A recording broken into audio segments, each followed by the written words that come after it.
It's one of the things that De La Salle was always emphasizing with the brothers and his students. Let us remember that we are in the holy presence of God. Kids really kind of think about that line.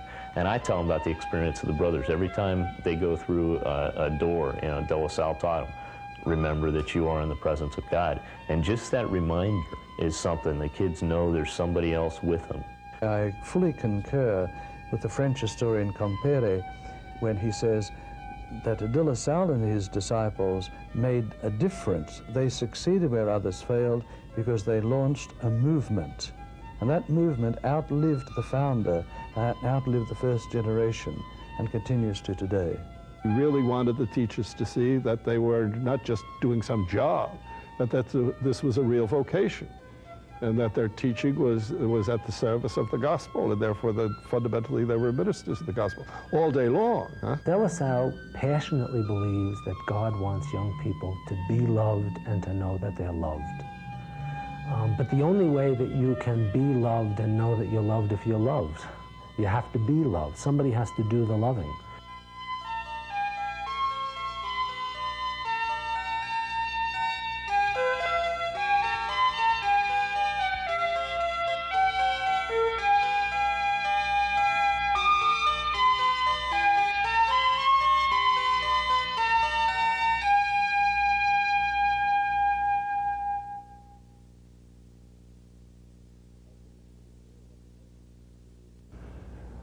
I think it's pretty clear what the purpose of the schools for De La Salle and the earliest brothers was. He says that in his rule that the purpose of this institute is to provide a Christian education for the children of the artisans of the poor who have been left to themselves and badly brought up in a way that their parents have not been able to do for them. But it's not because they don't want to care for their children. It's not because they don't care. They do care, but they're passionately involved trying to find the basic necessities of life, and then children, therefore, are not getting the attention that they need. What De La Salle was trying to do was give these kids possibilities. Those kids had no possibilities. They were going to be in menial jobs. They were the urchins on the street, and there were no possibilities for them to make change, to get in there and be a part of what was going on. De La Salle passionately believes that God wants young people to be loved and to know that they're loved. But the only way that you can be loved and know that you're loved if you're loved. You have to be loved. Somebody has to do the loving. And for him, it's when the normal means by which children are cared for, parents and church, are having trouble doing that, God raises up and invites other people to assist in that work.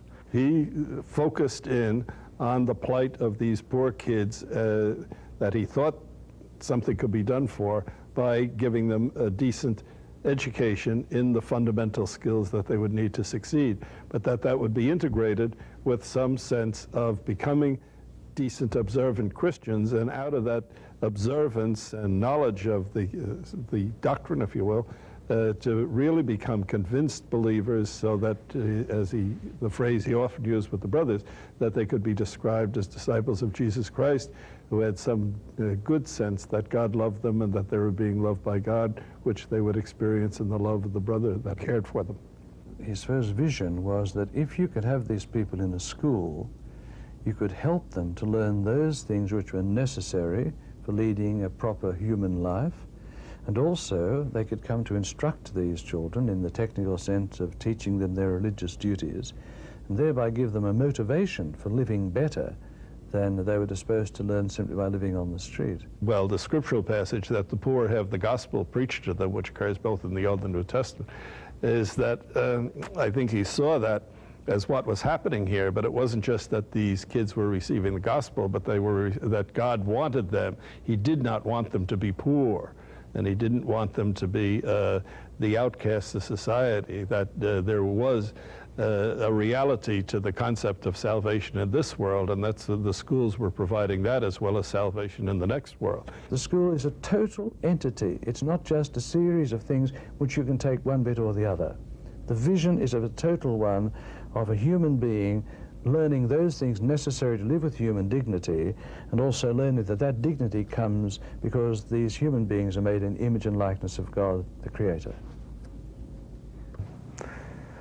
For me, a significant part of the structure of a school for De La Salle is the relationship that the teacher has with the student, okay? That the teacher is an invitation to a student to be in a new kind of relationship. I try to bring out kind of an internal appreciation and an internal confidence, a self-confidence with my students. It's one of the greatest things that I did in high school was built my self-confidence, and I try to do that with my students. I think that's probably one of the biggest things that I can do, is helping students to realize their own self-worth. One of the miracles that happens, it's not multiplying bread and walking on water. It's getting a young person, all of a sudden one day, to break the code, to get access into a level of understanding where from the inside they light up and they're different because the kind of thing that led them not to believe in themselves or to believe somehow that they're damaged goods, all of a sudden they know that that's not the case. Where is there any real chance to express the depth of a human relationship that's positive, but not sticky and not sentimental or anything like that? You know, love and the best understanding of what it means, really, where it's so clear that the teacher is concerned about the good of the student in front of him. That the student should see somehow that the love of God is coming to him through the love of the teacher. I think many of these students never had experienced love before in that situation, and that would probably be true today. But suddenly to have the experience of a teacher who really loves them, that certainly would be an important element of continuity.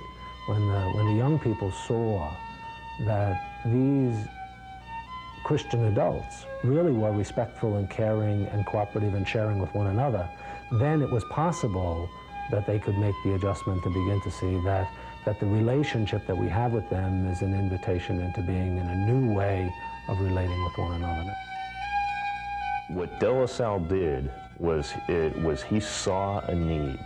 He saw all these kids out there who were not being educated. There were very few students, there were very few people being educated at the time. He saw education as one of the things that was a basic need. And so he brought a group of people together and taught them, and they went out, brought these kids in, and started educating the kids, and did it in a very revolutionary way.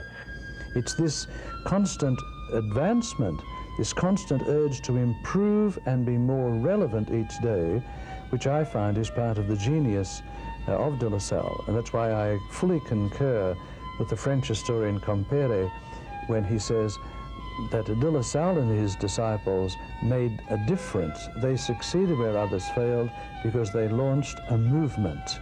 And that movement outlived the founder, outlived the first generation, and continues to today.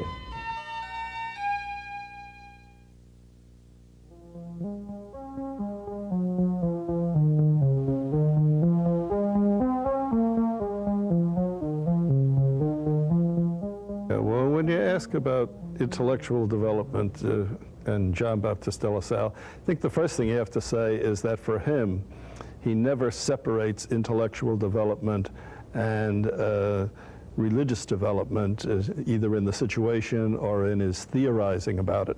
Of the 6 hours or so we're going to be in school, only 1/2 hour is going to be on specifically religious matters.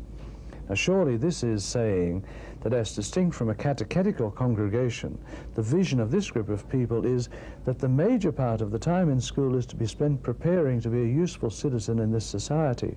But the two things are inseparable. But of course, for these kids, the secular subjects were a progressive development in reading, first of all, and that meant that, first of all, they had to learn the alphabet, and then they had to learn syllables. It was very clearly marked out. And then from syllables, they went to reading. And then when they began to develop reading skills, the reading book that he used was a book on Christian politeness, so that along with the learning how to read, there was also the process of absorbing something that would be useful to them afterwards in adjusting to the social situation of the time. That these were people, yeah, they had no access to education, and they needed an education. But more than just education, they needed a job. They needed, as a result of the schooling that they were going to have, to be in the position that they would be able to provide not only for themselves, but eventually for their families. And so for De La Salle, education always had to be practically connected. He never let that get too far away from what they were doing. So, for example, we would teach handwriting. It wouldn't exactly be handwriting, but you'd be teaching people how to write. It was one of the reasons he was getting into trouble, because in 17th century France, only some people were licensed to be able to do that. But you can imagine the kinds of problems that people would have if they couldn't write their name. You could imagine the kind of problems they could have if they couldn't read, if they couldn't add, the advantage that would be taken of them by other people. And so that the kinds of things that they do for writing, for reading, for counting would be practical based.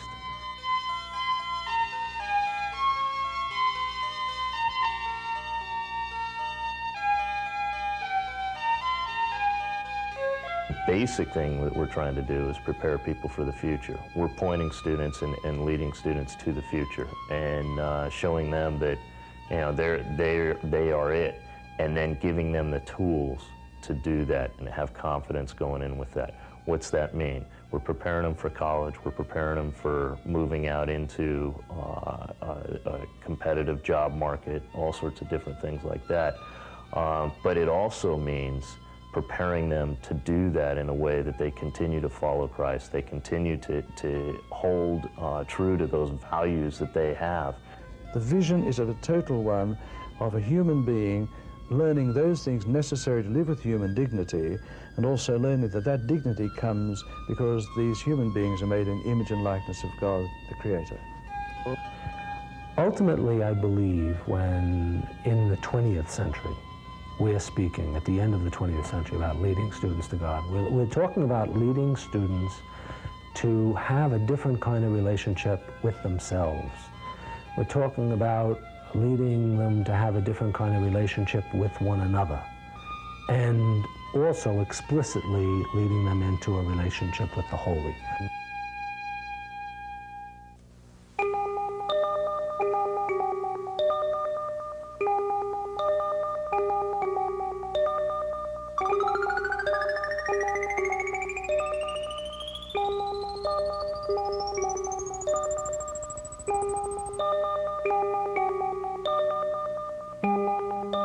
The experience of De La Salle himself was an experience in developing social consciousness.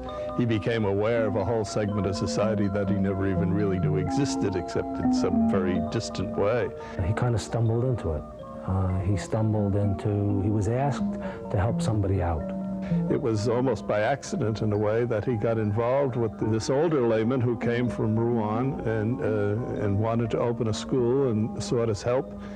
And he began to help found the first school, and then as this layman named Adrien Niel began to recruit other school teachers and went on founding more schools, De La Salle found himself more and more involved with the teachers. And then with the teachers, he began to be involved with the students and began to see the tremendous need, something he had never realized before.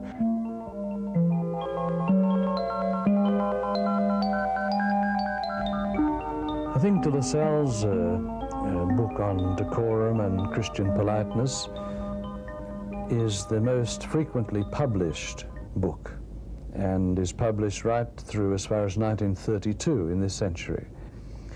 And in this, he is obviously setting certain standards of politeness, not simply for people coming from the lower ranks of society, but rather something which will help this very much tiered society, to our way of thinking, to function more effectively. For example, the underlying principle of the book is this. De La Salle says, it seems to him strange that people often talk about politeness and things like this as though these are simply social customs. He never forgets that this is not just conforming to Emily Post's method about the right knife and fork to use and so on and so forth, but this is done out of consideration for the people that you're associated with. So you don't blow your nose all over the place and so on and so forth, not only because it's impolite, but because that this is lack of consideration for the fact that God is present in this other person. That if a handkerchief is being used, etc., and you have to sneeze or blow your nose or something like this, that you don't inspect the handkerchief to see what the results are. Now, all right, will you? But you see, this is obviously written by somebody who knows who's looked round about him and seen what society does. And he's only telling us something, one could say, well, we all should know that, but perhaps these children making the transition from, as it were, just growing up rather than being brought up, these are the kind of benchmarks that they need if they're going to be able to enter this society. That in that kind of a context, that teachers are invited to play a supplementary role. The teachers are invited to become involved with the lives of children, inviting them out of the kind of values that maybe they're learning in the street, would be the expression that De La Salle would use. We might say peer culture, we might talk about street culture, we might talk about popular culture. That how do you invite them to make the shift from that reality into a Christian way of interacting and relating with one another? To say that they were developing a social consciousness in the students, there's a little bit of evidence for that. For example, the conduct of schools is very careful to make sure that all the students are treated equally, that those who have some, they had the custom of having the kids bring their breakfast and have breakfast in school. Now, why do they have breakfast in the school? Because part of what they were trying to do was teach young people how to eat, and how to, that it was important to eat in the morning if you were going to be able to do a good day's work in school, that kind of a thing. But the other part, in the school, there were some students that really didn't have any food. And they were going to come and they were going to be hungry every day. And there were other students, while they weren't rich, they had enough, or at least they had more than they needed. Or maybe they had enough that it would be a good thing if they shared what they had with somebody else. And so at the beginning every day, a basket was passed. And as the basket passed, if you had more than you thought you needed, you could put into the basket. And if you didn't have, you could take out of the basket. And it's that kind of, that's a very practice supervised situation where students start to learn that I need to share what I have. It's just not that I might be full, but somebody else might be empty. Now, I said there's 3 levels. I mean, it's the teacher invites the student into that type of relationship, then tries to supervise a situation where students interact with students like that. De La Salle taught politeness and taught behavior and taught certain things. He taught manners, basically. Today, we do a lot of the same thing, but we're not teaching politeness lessons. What we're teaching are social skills. I think of teaching a time when I was teaching the slowest level of composition class in the 9th grade. Now, I'd also been teaching in the school for a couple of years already, and so the number of 11th and 12th graders that I had taught how to write compositions in the style that I was trying to teach. And what I did was I went and actually met with some of them, pretty gifted writers, and found out when their free periods were. And instead of my then always being the one who would make written corrections on these 9th graders' short paragraphs, I'd set up situations where some of the students who clearly had a gift for writing would meet with some of these slower students one-on-one to do the corrections. That's a kind of a situation where it's asking and inviting an older student to share with the younger student what they have. Another example for me, I think that's an essential element in Lasallian schools today, is Christian service programs. That in my last 2 years of those 10 years teaching, I got very seriously involved with groups of young people who would go to old age homes, who would go to soup kitchens, who would work with retarded adults, with retarded children, with blind and handicapped people, really trying to share with them, or on a certain level, their humanity, their brotherhood and sisterhood. Now, the context for me of doing that was that it's the same way when the young Lasallian students with De La Salle were collecting bread and sharing bread. I mean, how do we, in a middle-class school, or an upper-middle-class school today, help young people to see that what I have wasn't just given to me so that I can enjoy it without being conscious of the consequences that it has for other people?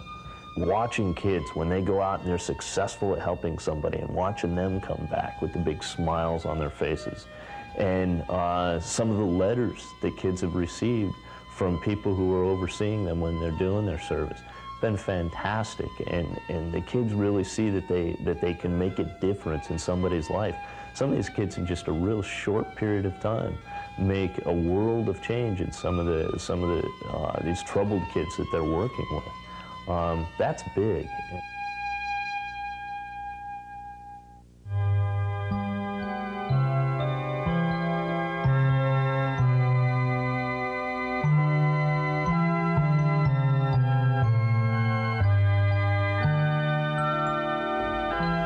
I think once again we won't find the abstraction of spiritual growth defined anywhere. We have to look at what actually happened. I think there you have to look at the explicit things that happened in the Christian schools and the implicit things. For example, the basic thing I would think would be the continual awareness of the presence of God. His own tremendous sense of the presence of God. And in the method of mental prayer he provides for the brothers, he gives them 6 different ways of thinking how God is present. But he brings that over into the school by providing for an interruption of whatever is going on. Once an hour, a bell will be rung, a pupil will say those words, "Let us remember that we're in the holy presence of God." Sometimes there'll be an act of faith in a particular mystery, say mystery of the incarnation or something like that, will be prayed about. And then the pupils will respond, "I will continue, O my God, to do all my actions for the love of you." It seems to me that intercalated, as it were, through the hours of the day, is a reminder of the presence of God. And I would expect that pupils who lived this over a certain period of time must have kept that as a lasting memory. I think that that's a really spiritual formation that goes beyond memorization, and that moves from memorization and knowledge to real discipleship. If young people were going to be invited into the church, it had to be a church that had something to do with their real lives. And education in that point in time in France was very much involved with people's real lives. What was ahead of its time, especially for a spirituality aimed at young kids, was this idea of beginning to see God in people, to be aware of the presence of God, to develop a love for God, to reciprocate God's love for us, to see the love of God in the love that the brother had for the students and so on, and to respond to that positively, and therefore to develop something that's a spirituality that's more positive and gets beyond the mere fear of damnation and into something that could be called the beginnings of a spiritual maturity. But I think there were implicit things as well. There was the implicit aspect of trust, the implicit aspect of recognition of the importance of each pupil. The brother would show special concern for a kid who was having a little more trouble than the others and get another kid to help him perhaps, things like that, making sure that nobody was left out or neglected in the distribution of bread, being very careful to look at things like that. Catholicism, and John Baptist de La Salle in that tradition, really focuses into St. James's epistle, where it says that faith without works really isn't faith.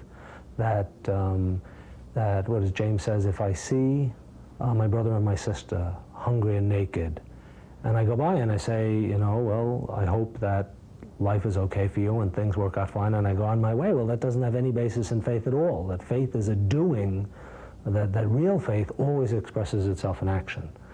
And so in that sense, when we talk about forming Christian disciples, the schools of De La Salle were in fact places where people would hear the gospel, but just not gospel doctrine or gospel theory, but really where they'd be invited into a way of being and living, which is what we understand as discipleship. But it's very much that tie between a belief that pours itself out in care for other people. What you're doing is you're experiencing what it is that Christ was teaching and talking about, and that experience brings out a real spiritual side to people. What it does is it brings out what the students have, and it really gives them a way to talk about that and express it to others. By being of service, they can talk about their experience and the feelings that they have in being able to help others, and so it gives them a language. Well, I think ultimately the type of spirituality we need to teach is embodied spirituality. That it's not this theoretical, abstract thing. There was a whole movement at the time of De La Salle to teach catechism as a separate thing. 100% that was the focus. De La Salle was completely in the direction that the teaching of catechism and the faith formation of children needed to happen in schools. Because in the context of schools, it was their real life, the needs, the wants that they had, the very education and formation of them as people who are going to live in a real world. Within that context, catechism needs to happen. But he also believed that it was only in that context that catechism could happen. That why would young people be interested in spiritual kinds of things if it had nothing to do with everything else that was happening in their lives? Why would they be interested in that in the next life something might happen if in this life nothing was happening? The whole gospel message, the whole meaning of Jesus' existence was to try to get through to people that he was the living proof that God really cared about human beings. For De La Salle, who we are is we're the people who have within us the very life and the breath of God. And I think ultimately what he's trying to do is invite people into a full appreciation of the glory of what that really is.